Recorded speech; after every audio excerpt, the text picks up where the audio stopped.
One of my favorite qualities about her is, her tenacity and the confidence that she brings to this mission. So I was wondering if you had come up with any backstory information, something to kind of like justify where that's coming from and figure out what the source of that confidence in her is coming from. Absolutely. I think, Eulalie was born in Harlem to a non-magical family, no mag. And later, as a young girl, she discovered that she had things would start to fly off the walls in the apartment that they were living in.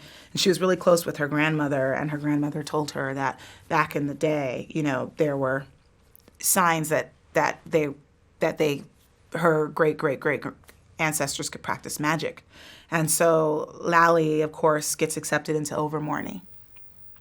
And she's quite bookish, and I think Lally understands the state of the world in Harlem in the 1930s as a Black non-magical person, and also as a witch, because they kind of mirror each other, both worlds. And Eulalie really threw herself in her studies. She was always very capable and bright, and Dumbledore was older, but I think in her school library at Ilvermorny, she discovered the work of Dumbledore, and so she's quite precocious.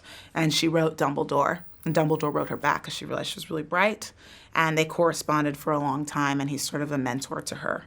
And Eulalie grew up to become a charms professor, and she wrote a book. And I think because of, she values education more than anything. And I think she's a really good teacher at Ilvermorny. Her students really love her. And she's really good at seeing people's hearts. So to me, that speaks of a confident, capable person. And I know I always like to play women like that because those are the women that I know.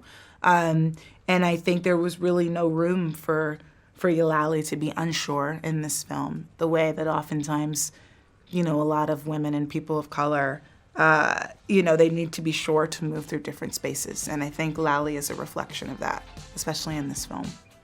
She can really hold her own, I think.